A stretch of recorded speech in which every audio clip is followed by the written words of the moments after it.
All right. I think we should always start with champagne. I propose this should be like the default for events. So, let's do this. Hi, Michal. Hi, Avishai. Thank you all again for coming. And I invited Michal because I known her for a few years, and Michal has been basically setting up ABM in many different companies. And I thought it could be really interesting for her to share with you what is her go-to playbook and considerations when onboarding ABM. So we're going to jump into this in just a couple of minutes. But before we get into ABM and Michal's playbook, just wanted to share a quick note about Trendyman. For those of you who don't know, it's going to be quick and painless, I promise. Trendyman, website experience optimization platform for B2B companies, helping transform these messed up journeys you're all familiar from your website, anonymous journeys that just end up nowhere, to streamlined, effective content and goal-driven journeys that end up in pipeline opportunities. We are also able to consolidate a bunch of different tools from the page level optimization, journey level, sales engagement, as well as analytics and intelligence. That's it. Promise it will be short. We are talking a lot about change, and I think as marketers, we are always experiencing change in its most rapid and challenging form. And I think the past 2 years have been even more challenging. I've been in this 15, 20 years. I don't think I remember 2 years of such crazy transitions and shifts. And I think this is part of the reason why you're here. It's about learning how to adapt to these different changes, how our buyer journeys are transitioning and changing. And maybe to help make that point, wanted to share some statistics from our data. So we're looking at buyer journeys, at B2B buyer journeys throughout the website. And to give a bit of context of why are companies transitioning into ABM or moving into different methodologies or considering different methodologies, I wanted to share some quick stats on this. The first one is something we've been following for a few years, is this growing anonymity. Buyers don't want to reveal themselves. We know this. We've been seeing this more and more for the past couple of years. So in 2024, only 5% of identified companies have a known contact. So I'm saying out of any visitor from the company, only one is an identified contact. That's a 16% drop from previous year. Next, this metric talks about the conversion rates of accounts to pipeline from your website. What are the benchmarks that we are seeing? So in 23, 1.3% of visitors from identified companies converted into pipeline opportunities. Again, we're talking at the account level, right? So bear in mind, we're not talking about the individual lead, the account level. And we're starting to see a small increase, 15% increase this year compared to last year. The closed one is still remaining the same. So what that tells us, or could be telling us, is that we're starting to see leading indicator of the market starting to get back into growth momentum. We're still not seeing it realized in deals, in revenue, but we are seeing more pipeline generated through the website. Again, not huge amounts, but the next metric I think could be really interesting, and it's how you guys are responding to these changes. And what we're seeing is 100% increase, 120% increase in paid traffic to the website. So marketers are buying more, are starting to become more optimistic in the opportunity to close more deals. And we're also seeing that growth in organic. So I know there's been a lot of talk about how AI is going to affect SEO and the demise of SEO. That's been said for 10 years, for the past 10 years, SEO is dead. So it's not dead, it's pretty much alive and kicking. But just to give you some food for thought, and thought it could be an interesting segue to our talk about really how to set up ABM in the company. And couldn't ask for a better guest than Michal for this. So Michal, maybe we can start just with a few words on kind of your go-to-market now at JFrog. So Michal, ABM lead and manager at JFrog, previously at Mend. And then before that, Natural Intelligence. Yes. So tell us, how does GTM look like at JFrog, and kind of what led you to adopt ABM? Yes, of course. So hello, everyone. My name is Michal Hershkovitz. Oh, thank you. How do I use that? Just this? Oh, cool. Fun fact about me, I have a stage fright. So this is like way out of my comfort zone. So let's see how it will go. So as Avishai mentioned, I work at JFrog for more than a year now. So those of you who don't know JFrog is a software company for developers. It's a platform that helps them to manage, secure, and automate the software delivery. So JFrog started as bottom up. All the people that came, we became a platform that is used by every developer in the world. They heard about us, from the developers. And we came to a point around 2 years ago when we develop a platform, and our buyer persona has changed, and we needed to move from top down. And therefore, the entire strategy has changed, and the management decided that we would like to move to an ABM strategy, or to try to move to an ABM strategy, or maybe not say moved, but to adopt, because the purpose was, for the entire marketing. The entire marketing motion of the company, we have 150 employees in the marketing department, will continue to flow. And, I worked as, as a pilot or like an incubator. And, I grew the ABM motion slowly and with a lot of love. So I told you already about JFrog, so we can move.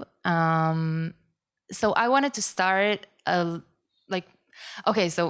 another thing I wanted to say is that along my way, I've been in B2B marketing for around 10 years now, established ABM in a few companies already, and made a lot of mistakes along the way. Who haven't, but I made a lot of mistakes. Learning from these mistakes, so I wanted to to try to make your life easier, and and to share some intakes from the mistakes that I've made. So how do you know that your company is ready for ABM? Management buying. So this is very important, and maybe you can be hired by a VP marketing that tell you, we want to do ABM. Yeah, let's do ABM. But there are a few things that you need to check first.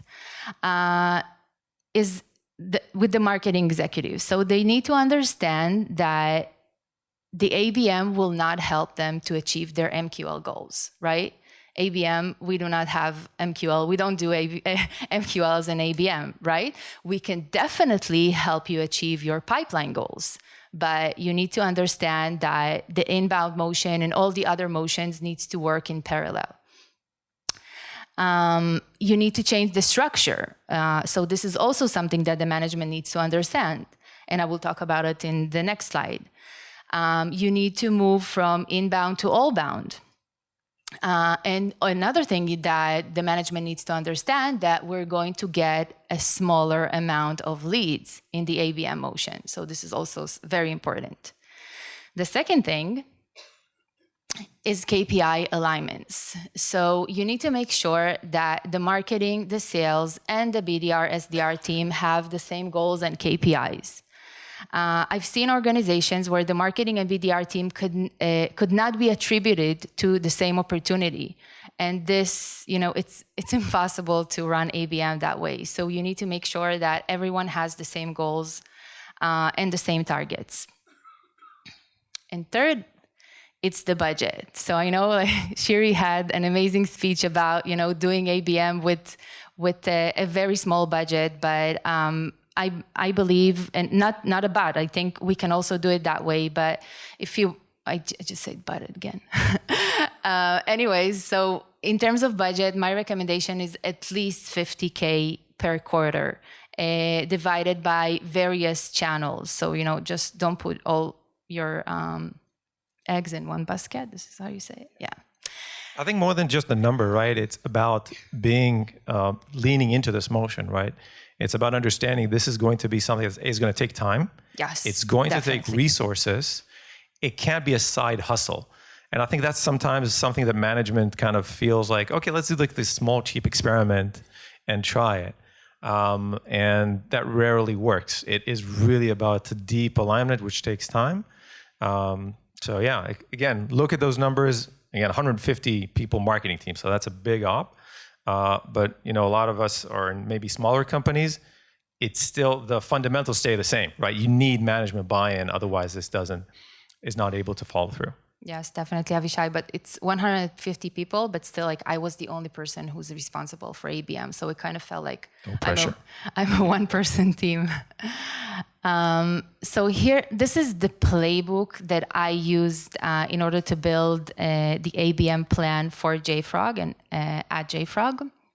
In my ABM plan, it was the first time that I actually sat and built an ABM plan. In the other companies I worked with, it was like, okay, yalla, we'll do this and this and this, and let's go with the flow.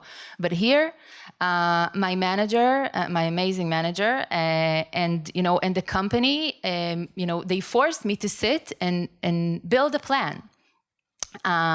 So the plan was based on these 4 pillars, and each pillar, my recommendation is to have an dedicated action items for each pillars, to have a defined timeline, and this is the most important thing, to find a champion within the marketing team to help you with each of these pillars. So I devoted a lot of time to market ABM within the marketing team, to make them understand why we want to do ABM.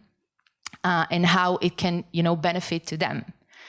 So I will go over it really quickly. So in terms of, we call it plumbing. I don't know, maybe you guys call it different ways. So in terms of plumbing, what I mean is, to define your ICP list or a few list, if you want like top 100, or so you can create a few lists. Tag them in your CRM, whether it's Salesforce or something else, but you need to tag them. You need the sales and the VDR team to be able to recognize that these are ABM accounts. Just one small thing about ICP lists, and that's something that we'll hear Hillel talk about later today, about the sales champion from the other side that needs that buy-in, so that we're working on a list that they are excited about, right? So it's not like, here, guys, here's the target list of companies because Sixth Sense told us they show intent. Yes. It is, let's sit down and figure out who we're going after, and let's see that this aligns with your goals. Because sales will have different goals, right? They'll have maybe higher ACV accounts that they want to go after, maybe different geos. So again, in each of those pillars, as Michal is showing, it really is about finding that person that will run with you that whole marathon. Definitely. It needs to be aligned with the sales team and with the BDR team. I can tell you as an example, the sales team wanted us to create a list based on, companies with a certain number of 2 minutes. Oh my God. So let's run. Never mind. We'll talk about it later. So anyway, so we're talking about plumbing, life cycle. Again, you need to create a new routing for these ABM leads. They need to be treated differently than the other leads. Content. And here's where I recommend, do not wait for the perfect content. You should use a good content. I'm not saying don't compromise on the content, but you can try and find good content that you already have in the company, tweak it a little bit, and just go. Don't stop going, and don't wait for anything. I also recommend doing everything in parallel, right? So don't start with the plumbing and then this, and just run with everything in parallel. Start as fast as you can, make mistakes as fast as you can, and then improve. And lastly, this is my recommendation for KPIs for the first 3 to 6 months. I guess that we don't really have time to talk about this, but you can just, take a screenshot if it's interesting for you. And if you have any questions, you can reach out to me. So just...